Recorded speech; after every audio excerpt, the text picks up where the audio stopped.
Kommune i København og arbejder hos Bygherreforeningen nu som projektleder. Ja. I Værdibyg, ja. Og det er i regi af Værdibyg, at du er her i dag, fordi du har været med til at udarbejde det her med. Så ja, ordet er dit, King. Ja, men tak for det. Ja.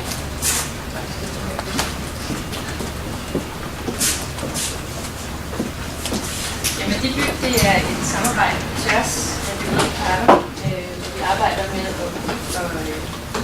løse nogle af de udfordringer i byggeprocessen, som den enkelte part ikke kan løse alene. Og det er derfor, at de her interesseorganisationer skal gå sammen og skaffe i 2007. Og vi har primært fokus på en ny fælles praksis for byggeprocessen. Og indtil nu har vi udgivet del vejledninger om økonomisk faseskift, og nu er vi så i gang med renoveringsprocessen.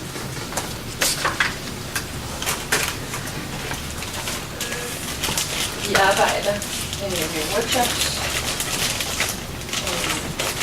hvor det handler om at overlevere viden fra praktikere til praktikere. Så det er praktikere, der deltager i de her workshops, hvor vi kortlægger bedste praksis og udvikler relevante metoder og værktøjer med udgangspunkt i, hvad fungerer og hvilke barrierer støder på i hverdagen.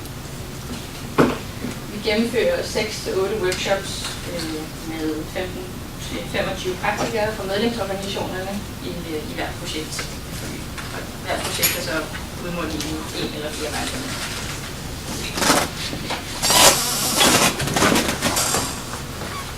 Og det bliver så til de her korte og præcise vejledninger, der går lige på løsningen. Vi er hurtigt at læse, som udgangspunkt. Men vi husker også at beskrive problemet. Vi tager en løsning ad gangen, men vi prøver at sikre sammenhæng på tværs.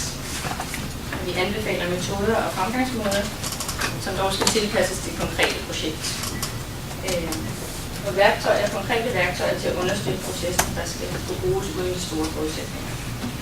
Det er vigtigt, at det er praktisk og operationelt. Og det her det er så vejledningerne til byggeprocessen indtil videre, hvor samarbejde og kommunikation er centrale emner i mange af vejledningerne. Og jeg har taget pointer med i dag fra etablering af samarbejde og rigtig fra start, og så fra nogle af de nyeste vejledninger her fra renoveringsprocessen. Og ja, som sagt har jeg en baggrund i fra bygherrerollen, hvor jeg er også projektet i Bygherreforeningen, hvor vi har forskellige mindre projekter, for eksempel. Vi har lavet analyse for Kulturstyrelsen, og så arbejder jeg meget med IKT og BIM, hvordan vi får implementeret det i bygherreorganisationerne. Og tidligere har jeg været 8 år i en kommune, hvor jeg blandt andet har arbejdet med den hvide kødby som kreativ bydel. Det er sådan, så jeg har mærket nogle af de her udfordringer på egen krop. Og det her det var et af mine mest lærerige projekter inden for kommunikation og samarbejde i hvert fald, hvor vi arbejdede med brugerinddragelse i forbindelse med en ny masterplan, hvor vi havde en hel masse eksisterende lejre, primært slagtere, som var temmelig skeptiske over for de nye kreative lejre, vi gerne ville have ind i den her bydel. Det var meningen, at vi skulle lave en 50-50 fordeling. Og vi skulle så ind i de her meget nedslidte og rå lokaler, hvor Kulturstyrelsen skulle ind over hver gang vi skulle lave noget som helst, og vi havde ikke rigtig noget budget og sådan noget. Så det var sådan en god udfordrende proces. Ja. Herudover har jeg været projektleder på forskellige genopretningssager, som har siddet i Københavns Kommune på et tidspunkt, hvor det er renovering, altså hvor vi har puljet for eksempel forskellige skoler med de samme karakteristika, og så lavet et stort udbud med renovering af de her skoler. Også blandt andet Tingbjerg. Hele der skole, som også var en skole i drift, under den delvise renovering og opbygning. Og det har stillet store krav til samarbejdet, og særligt entreprenørernes folk, der skulle navigere i et meget nysgerrigt og skolemiljø. Det kræver noget opmærksomhed i hvert fald.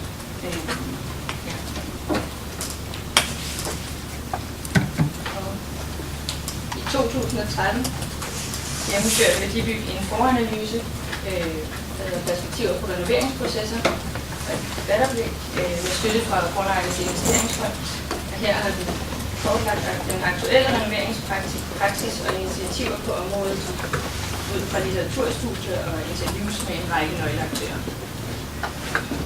De særlige vilkår blev synliggjort, og vi fik startet noget debat og en fælles forståelse af renoveringsprocesser. Det er det, som I også vil til i dag. For denne her vil jeg fremhæve 2 initiativer, som I sikkert kender.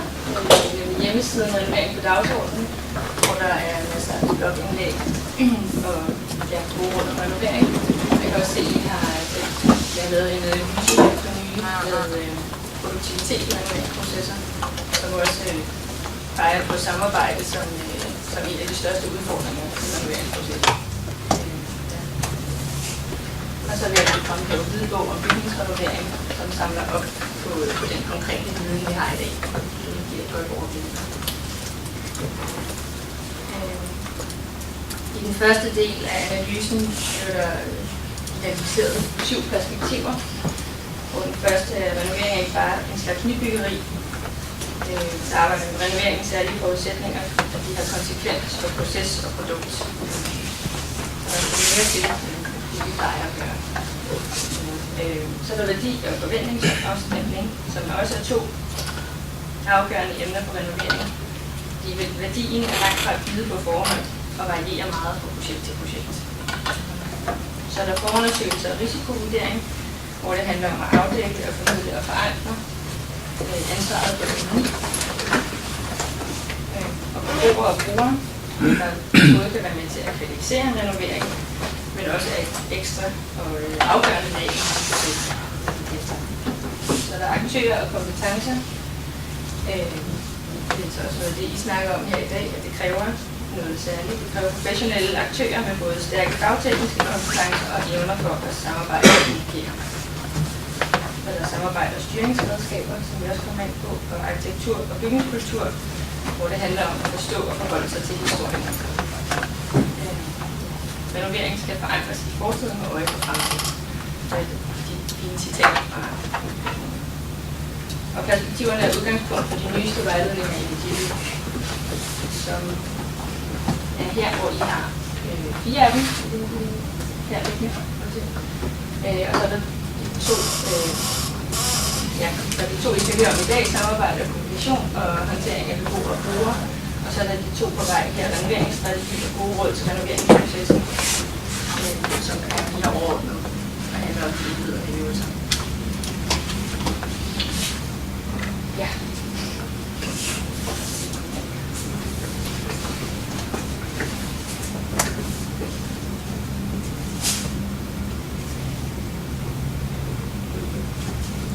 Så hvis vi bare følger alle vores gode råd og intentioner, så er det noget rigtig langt.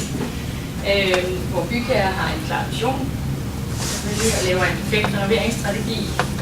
Den bliver selvfølgelig også kvalificeret i takt med, at der kommer nye spillere på banen, så alle får ejerskab til visionen. Vi laver alle forundersøgelser, så der ikke kommer nogen ubehagelige overraskelser. Brugerne involverer selvfølgelig i en veltilrettelagt proces. Vi gennemgår risici og tænker de forebyggende foranstaltninger ved renoveringsprocessen, og hvor tidsplan og budget selvfølgelig harmonerer med ønsker til kvalitet og behov. En proces, hvor rådgiver har tid til at hjemmeprojektere, ligesom entreprenøren inviteres med tidligt, så projekt og proces optimeres. Så kommer det hele selvfølgelig til at køre, hvis vi gør alt det. Og så er det, at vi møder og det er så her, hvor vi har alle de her mere eller mindre forudsigelige udfordringer. Og det er netop de udfordringer, der gør renoveringsprocessen til noget helt særligt. Først og fremmest er der selvfølgelig den eksisterende bygning. Det er næsten lige meget, hvor mange forundersøgelser og registreringer og risikoanalyser man får lavet, så vil der altid være irriterende overraskelser. Og der er selvfølgelig plads til forbedring. Altså vi har en masse gode redskaber, men der er også plads til forbedring. Men vi kan langt hen ad vejen håndtere de her tekniske udfordringer. For eksempel ved at have en effektiv og fleksibel beslutningsproces, god planlægning med hjælp af lean-værktøjer, tilstrækkeligt med buffer i tidsplan og budget, men hvert punkt på vejen har konsekvenser. Det har konsekvenser i høj grad konsekvenser for samarbejde og kommunikation. Eller den menneskelige faktor, som vi også kan kalde det. Den menneskelige faktor er måske den største udfordring i renoveringsprocessen. Særligt hvis det er en bygning i drift med brugere og beboere. Og vi er selvfølgelig alle sammen forskellige. Vi tænker forskellige udtryk, og så skældte også noget, vi lidt var inde på her i starten. For nogle er det helt naturligt at få svisken på disken, som nogle siger, lige med det samme, og andre er mere tilbageholdende og skal hjælpes lidt på vej. Men usagte bekymringer og manglende tillid kan hurtigt skabe dårlig stemning og besværliggøre samarbejdet. Ligesom følelser, misforståelser og manglende forventningsafstemning, som vi også har været inde på, det kan hurtigt eskalere en konflikt med meget store konsekvenser selvfølgelig. Så der er masser af gode grunde til at have fokus på god kommunikation. Så hvordan skaber vi det her gode grundlag med tillid, tryghed og gode relationer, så vi kan fokusere på at lave en optimal renovering? Ja, det er så noget af det, vi har kigget på i de vejledninger, jeg vil præsentere lidt. De første 3 vejledninger handler om samarbejdet mellem byggeriets parter i projektet. Så vi har fokus på den interne kommunikation i projektorganisationen. Og jeg har valgt nogle pointer ud, så det kan også godt betale sig at læse vejledningerne. Og den sidste vejledning handler så om beboere og brugere, og I får mulighed for at stille spørgsmål efter de første 3. Så I må også gerne stille spørgsmål undervejs, hvis jeg har noget.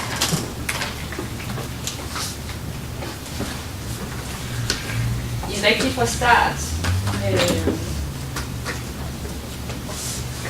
opstiller Værdibyg nogle enkelte retningslinjer, som det faktisk altid kan betale sig at følge.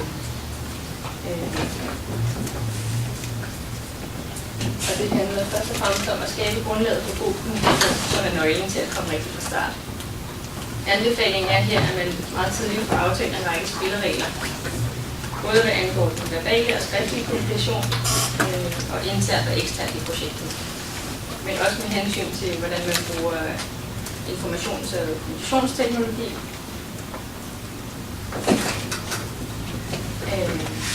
Ja, det er vigtigt, at IKT-redskaberne understøtter en energiskabende proces og ikke besværliggør processen. Eller forvirrende.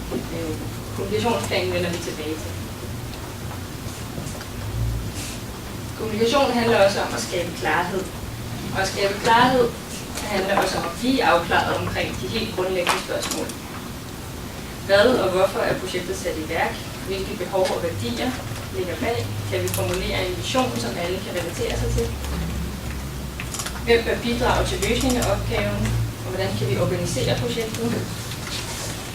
Hvordan skal opgaven løses helt lavpraktisk, så processen kan tilrettelægges bedst muligt?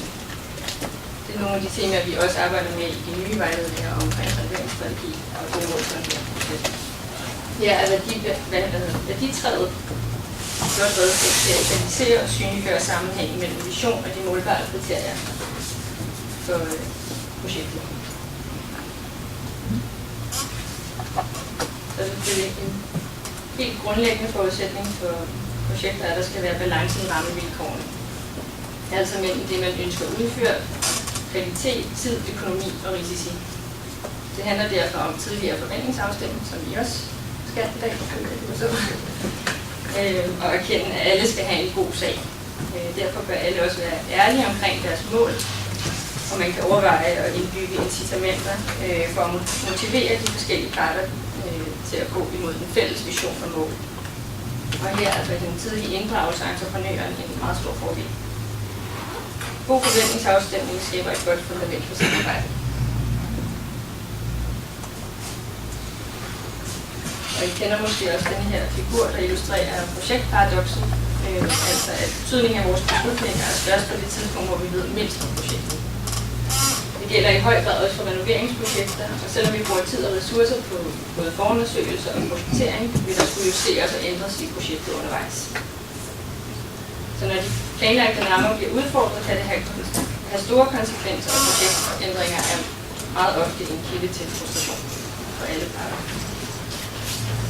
Der er altid flere veje at gå, og hver ændringsforslag skal vurderes og granskes, og ligesom balancen i rammevilkårene skal tilpasses de særlige større ændringer. Det kan man f.eks. gøre ved at opdatere de økonomiske estimater, f.eks. ved hjælp af successiv kalkulation, eller bruge forskellige økonomiske buffer i relation til risikoanalysen, som vi også beskriver i vejledningen omkring risikohåndtering. Man kan skabe en effektiv beslutningsproces, f.eks. hvor rådgiver får brugere til at godkende mindre ændringer, eller ved at have en beslutningsplan, hvor alle forpligter sig til at overholde deadlines. Man kan også skabe eller bygge fleksibilitet ind i projektet fra start ved at have design, der muliggør forskellige til- og fravalg. Nogle arbejder også meget tidligt med besparelseskategorier, f.eks., så man ligesom har forberedt alle på, at det kan ske.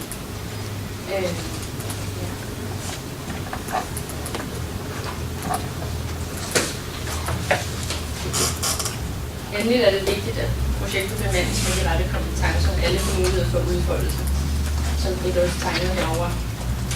Det skal ikke bare være brugt det hele. Vi skal kunne nogle forskellige ting.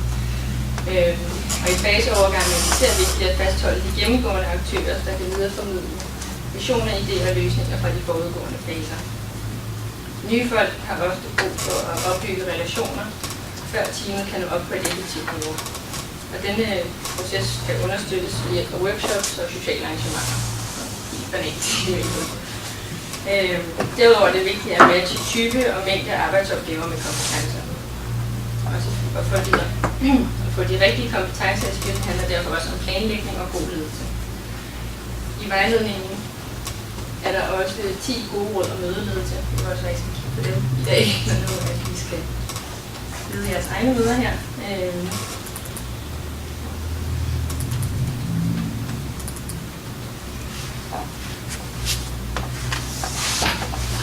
Så går vi over til den vejledning om liggende samarbejde og kommunikation til renoveringsprojekter, som bygger videre på erfaringerne med base på renoveringsprojekter.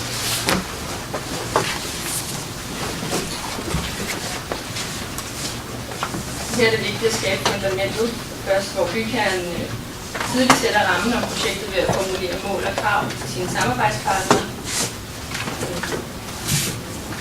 Og her er arbejdet med renoveringsstrategi styrende, så der bør sættes tilstrækkelige ressourcer af til at skabe et godt fundament. Renoveringsprojekter kræver for sit altid et tværfagligt samarbejde, og vi anbefaler derfor, at bygherren gør kompetencer inden for samarbejde og kommunikation til et tildelingskriterium. Derudover er det vigtigt at prioritere kommunikationen ved at afsætte ressourcer også i bygherreorganisationen internt til at indgå i kommunikationsopgaver og f.eks. stille krav til en beboerkoordinator og mock-ups f.eks. som formidlingsværktøj, i hvert fald række til en beboer. Tidlig inddragelse af entreprenøren, igen en god idé, at de har vigtig viden, og det skaber et bedre samarbejde. Jo tidligere folk kommer ind, jo bedre kan man få etableret samarbejde. Bygherren kan på den måde bruge sit udbud aktivt til at skabe de bedste rammer for samarbejde.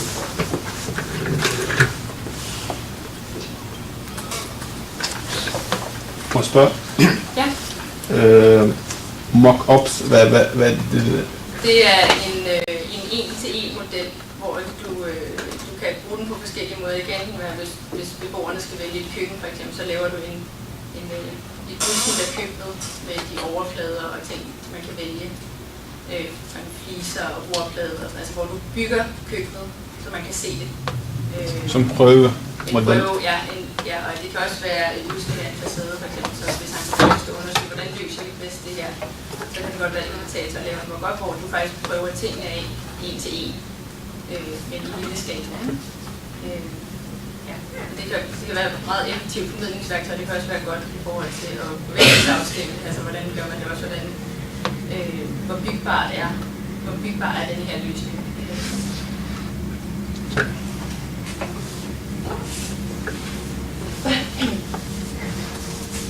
Et gode samarbejde kommer ikke af sig selv. Du fandt den her. Jeg vil nødt i enden sådan her. Så det er vigtigt at konkretisere indsatsen og sikre, at alle forstår helheden. Når rådgiver, entreprenører og valg skal samarbejde etableres og helst så tidligt som muligt. For eksempel vil jeg parterne mødes til en workshop med gensidig forventningsafstemning om projektet i forhold til måltid og samarbejde, herunder organisation, roller, beslutningsgange og kommunikationsveje. er alle deltagere med til at skabe ejerskab og forståelse. Alle skal helst opfatte sig som en del af helheden. Og på workshoppen bør det synliggøres, at alles bidrag er væsentlige og værdsættes. En eller flere af de indledende workshops kan have fordel bruges til projektoptimering. Der har vi også en vejleder, der beskriver den proces. Og det kan betale sig i fællesskab at opstille målsætninger, værdier og spilleregler for samarbejde på projektet. Workshops og senere erfaringer er med til at skabe gode relationer og en god samarbejdskultur.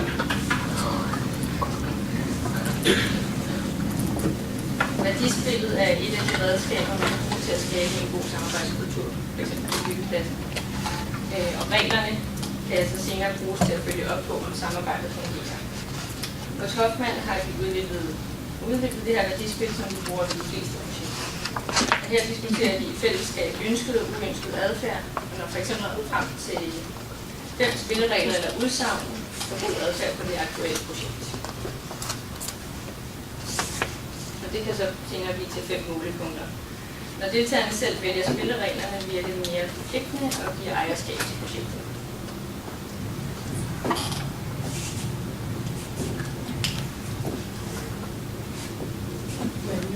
Ja. De der spilleregler, hvem er det, der sidder og vælger de spilleregler? På hvilket niveau er vi her? Er vi helt nede ved den enkelte håndværker? Ja, det kan vi, men det kommer an på kontekst. Altså det kan bruges, altså de har både haft, hvor de har inviteret bygherrer med, og hvor de gør det på sådan et projektledelsesniveau, kan man sige, ikke? Men de gør det også med håndværkere. Og de kan også, inviteret beboerrepræsentanter, så man virkelig får et fællesskab ud af at lave de her spilleregler. Så det kan bruges på alle niveauer.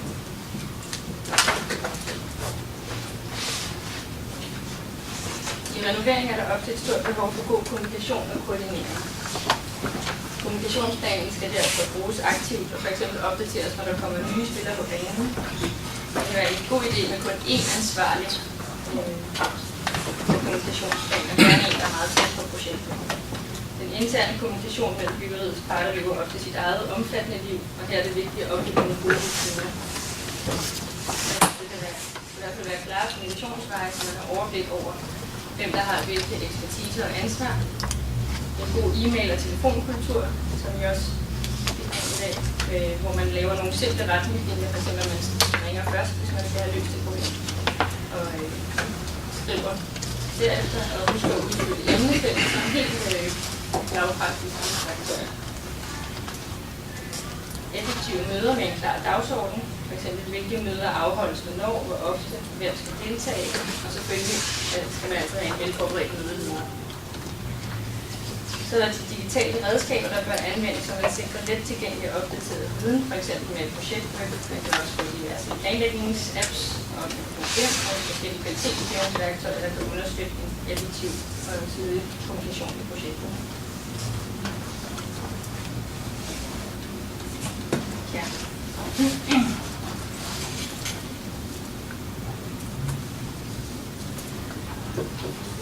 Byggebranchen er strengfyldt på konflikter, og det er derfor en naturlig del af samarbejdet på et renoveringsprojekt. Der er nærmest en række faste konflikter, man skal igennem, når man arbejder på baggrund af omfattende kontrakter og en fremtidig økonomi. I vejledningen skelner vi mellem 2 typer konflikter. En konflikt mellem 2 parter og organisatoriske konflikter, der opstår, når forretningsgangen, organisationsstrukturer eller andre systemer fører til konflikter. Og de kan ofte kun løses på et højere ledelsesniveau. For eksempel er hver eneste krav om ekstraarbejde en potentiel konflikt mellem entreprenør og rådgiver og bygherre, så det kan godt betale sig at sætte sig ind i, hvordan de kan håndteres konstruktivt. Hvis man har investeret i at skabe en god samarbejdsrelation tidligt, vil det være langt nemmere at komme hurtigt og konstruktivt igennem en konflikt. At arbejde med, hvordan vi tænker om og forholder os til hinanden, er et effektivt forebyggende tiltag. Få mennesker står op om morgenen med intentionen om at gøre livet surt for andre. Men som regel er der en god hensigt, når de gør set fra deres perspektiv. Og ved at gå ud fra, at der ligger en god intention bag det, de andre gør, så med det samme menneske risikoen for automatisk at tolke andres adfærd negativt og reagere negativt. Og hvis en part udtrykker noget som et krav, så lukker det også ofte af muligheder for at tilfredsstille det bagvedliggende behov. Så når du møder et krav, så skal du hellere spørge, hvad er det, du har brug for. Heldigvis kan konflikter også være med til at skabe nye, bedre løsninger og stærkere relationer, og derfor et bedre samarbejde på lang sigt.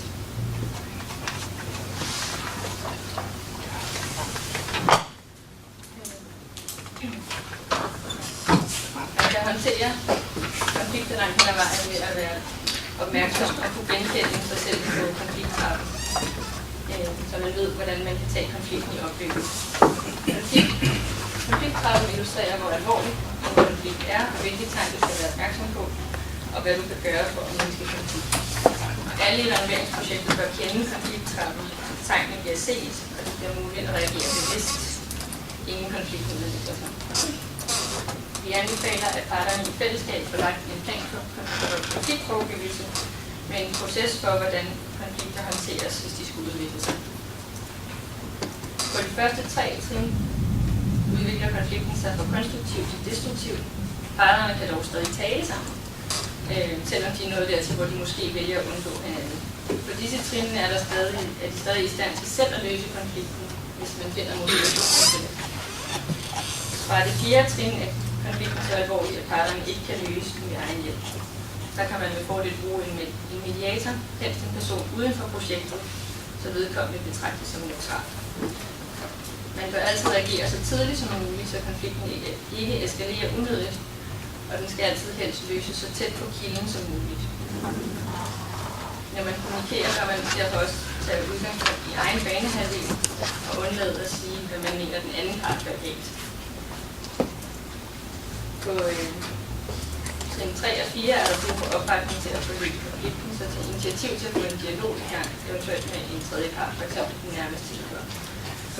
For de 2 sidste trin er der brug for en løsning på et højere organisatorisk niveau, f.eks. en styregruppe. Det er også derfor mange kontrakter har en politik om en proces for løsning af konflikter, netop for at undgå at de ender i retten.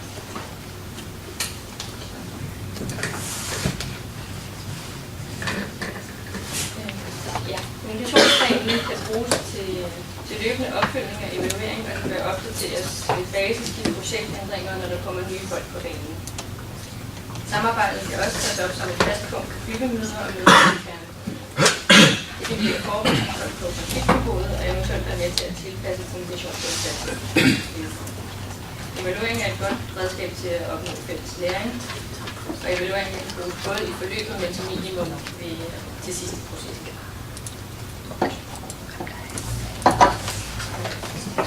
De lagene, der er med, som jeg også er meget vigtigt at kigge på.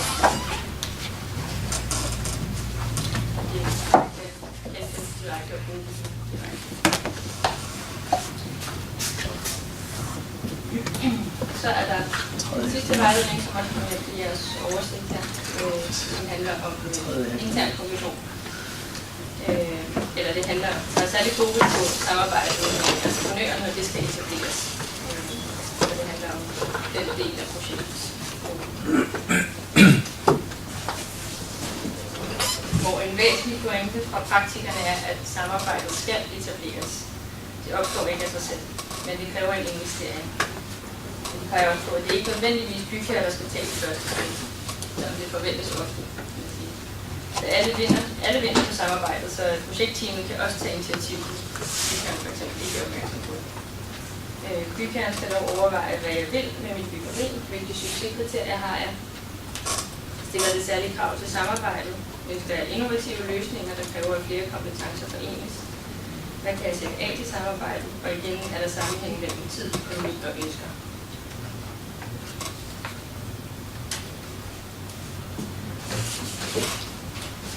Opstartsworkshoppen er afgørende for etablering af det gode samarbejde, og det går igen i rigtig mange vejledninger. Her er skitseret nogle af de spørgsmål, der skal besvares. Derudover er der en mere omfattende værktøjskasse til denne her vejledning, som kan bruges både for renovering og nybyggeri.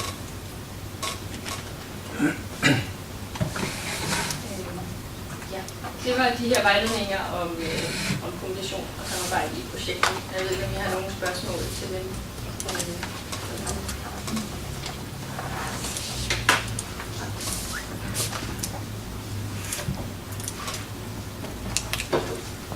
kommer vi til håndtering af brugere og beboere i renoveringsprojekter. Brugerne repræsenterer, som sagt, en stor risiko i renoveringsprocessen, men de kan også skabe stor værdi. Så hvordan håndteres det bedst muligt, og hvordan bliver teamet til at kommunikere effektivt med brugere og beboere. Denne her vejledning kan med fordel bruges i forhold til de bygninger, der er i brug, mens de renoveres. Ved at have styr på brugerne og have en løbende formidling af dialog, øge chancerne for værdiskabelse og udfordringer minimeres.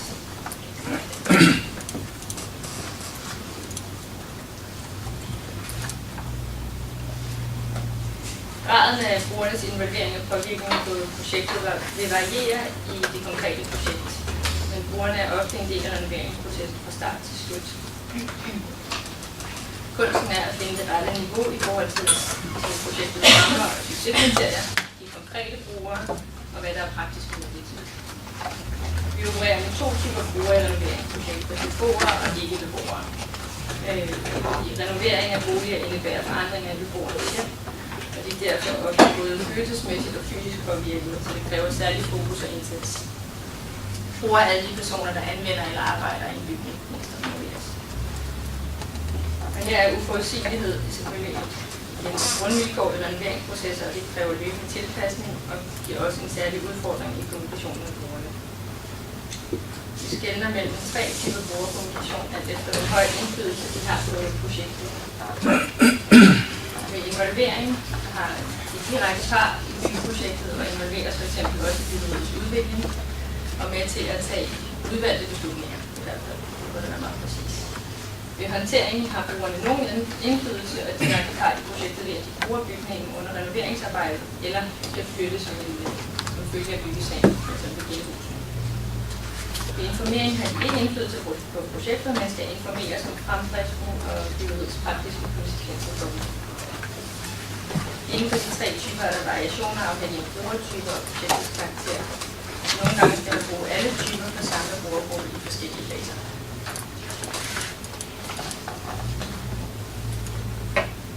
Strategien for brugerkommunikationen kan basere sig på 5 enkle spørgsmål. Spørgsmålene sikrer, at man får defineret bruger- og målgrupper ved at få afdækket deres behov, og det giver struktur til de vigtige beslutninger om, hvordan brugerkommunikationen gennemføres.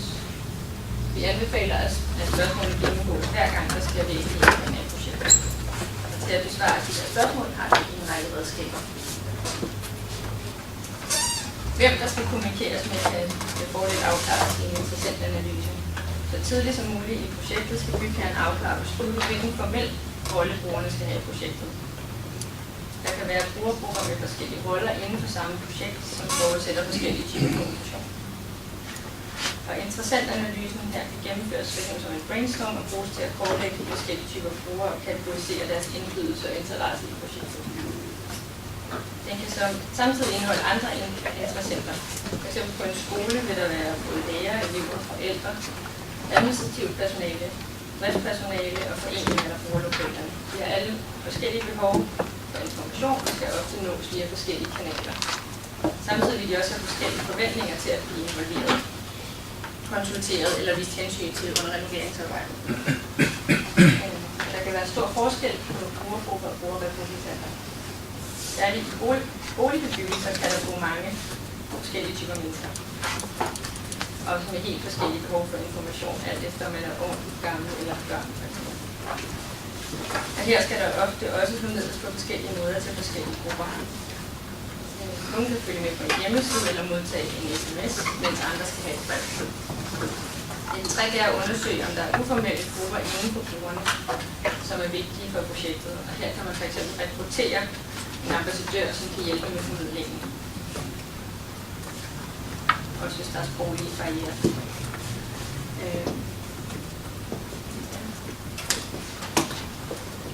Og med kommunikation er mere ikke altid bedre, i forhold til brugerne. Det er vigtigt at være præcis og konkret. Det er det mest effektive. Og det er så også vigtigt at være tydelig i kommunikationen, så man skaber og bevarer tillid. Og det er meget vigtigt ikke at skabe urealistiske forventninger eller unødig tryghed. Det er nok en af arkitekternes svagheder, at de er gode til sådan at udpensle drømme og scenarier og sådan noget, ikke? Og så ser brugerne alle de her fantastiske ting for sig, og så er det, man begynder, og så skal man ligesom stille og roligt fortælle, men så er der økonomi og noget andet, som man skal tage hensyn til. Så ja, så er det svært, når man brister nogle håb og drømme. Så det er vigtigt at være meget tydelig omkring, hvad de kan forvente, at der sker, og præcis hvad de forventer at gøre, hvornår og hvorfor.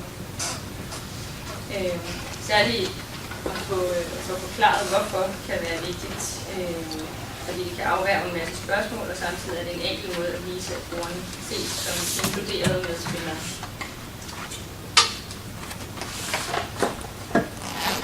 Ligesom beboervalg skal være tydelige og eventuelt hjælpes på vej af en beboerkoordinator.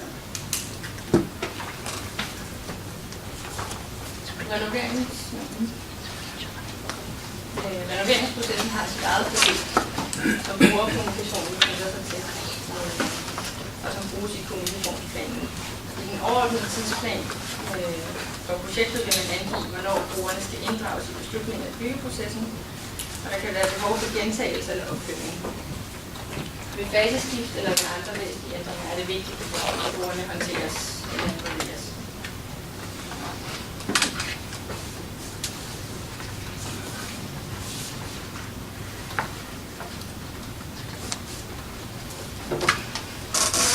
Kommunikationsformen hænger også sammen med, hvilken type brugere, der skal arbejdes med.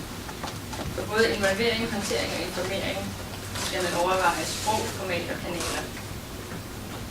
Brugerinvolvering skal tænkes noget tidligt i renoveringsprocessen, ligesom rammen for brugernes input skal være klar og afgrænset. Det skal tydeliggøres præcis, hvad de kan få indflydelse på, og hvordan de kan give deres input. Når man i interessentanalysen har kortlagt forskelle i brugergrupperne, skal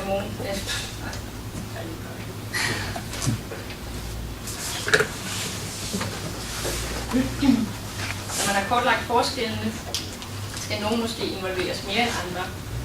For eksempel brugerrepræsentanter eller andre med specifik viden eller personer, der er særlig skeptiske. Det er vigtigt at lytte til deres kommentarer og finde ud af, hvad der ligger bag. Måske handler det bare om, at de har dårlige erfaringer med håndværkere. Det behøver ikke være nogen stor eller dyr indsats, der skal til for at bryde isen. Her kan faciliterede workshops med meget tydelige dagsordner være en god metode til at involvere bredt. Efter workshop er det meget vigtigt at samle op og vende tilbage til brugerne, så de kan følge med i, hvad der sker, og forklare, hvordan deres input bliver brugt, og være igen oprigtige i forhold til de begrænsninger, der er med økonomi og praktisk udførelse. Er det derimod ikke, hvis der ikke er den store interesse fra brugernes side, kan man gøre involveringen lidt mere spændende på forskellige måder. For eksempel med alternative events. Vi har en case på et marked, for eksempel, hvor man også have aktiviteter for børn, afhængig af hvem man gerne vil målrette penge ud. Det er vigtigt at gøre det klart for brugerne, hvornår en beslutning er truffet, og et valg ikke kan laves om. Så der er både fordele og ulemper ved de forskellige informationskanaler. Så det er godt at målrette sin kommunikation. Hos entreprenøren Inge Mærker Petersen har de på flere store renoveringsprojekter haft succes med at etablere en hjemmeside for renoveringen, og det første de gør, når de starter op. Og her lægger de ugeplaner og andet projektmateriale op til de selv bruger, og som håndværkerne selv bruger til deres vejledning.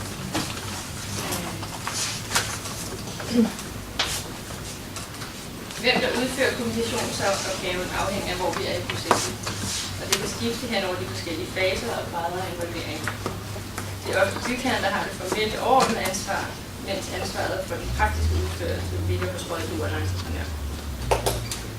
Forudsætninger for god, direkte og enkel kommunikation med brugerne er, at man har viden om projektet, både mål og rammer og f.eks. projektændringer, og man er tæt på brugerne, og henvender sig i øjenhøjde og har gode formidlingsevner.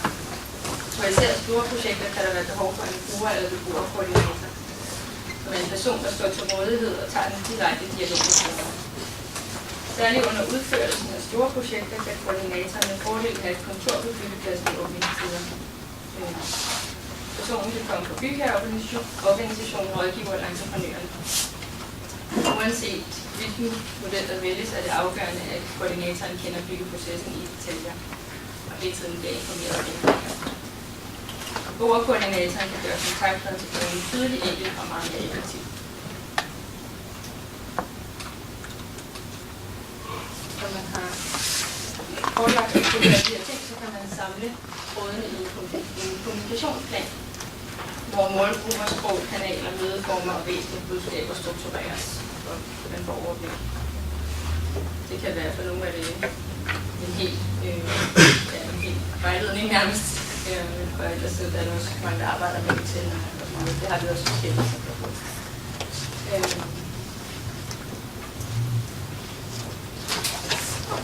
Sidst har vi mødet mellem beboer og håndværker, som er et godt eksempel på, hvor lidt der nogle gange skal justeres i adfærd og kommunikation for at etablere en god relation. Når håndværkeren træder ind i beboerens hjem, kan der hurtigt opstå konflikter, hvis håndværkeren glemmer, at her gælder der andre regler end på en normal arbejdsplads. En nøgle til at forebygge konflikter er at få skabt gensidig forståelse for hinanden ved at forberede håndværkeren og brugeren til det niveau. Vi anbefaler, at håndværkerne introduceres til det eller selv er med til at udvikle nogle simple anbefalinger, som kan være med til at få en god dialog og oplevelse for begge parter. Og her kalder vi den kom ind op af håndværker. Og det er helt lavpraktiske råd til, hvordan man præsenterer sig selv, husker personen af og også gerne ser lidt pænt, når vi bor i hjem. Kun svare på spørgsmål, hvor man er helt sikker på, at man kender svaret, så man ikke laver råd i tidsplanerne eller råd i forventningerne. Hvis der er besværlige beboere eller brugere, så skal man hellere henvise til lederen, så man ikke står selv og tager for livet og så gælder det selvfølgelig, at beboerne skal informeres om håndværkernes arbejdsvilkår, så de kan blive respekteret. Og erfaringerne viser, at det ikke kan betale sig at underdrive besværligheder. Tværtimod. Så til sidst har vi også en række bilag, helt del bilag til den her vejledning, hvor nogle er direkte anvendelige redskaber til planlægningen, og så er der nogle hands-on bilag, der kan bruges direkte som kombination, når man sætter materiale ud til beboere. Ja, man kan hente alle vejledningerne på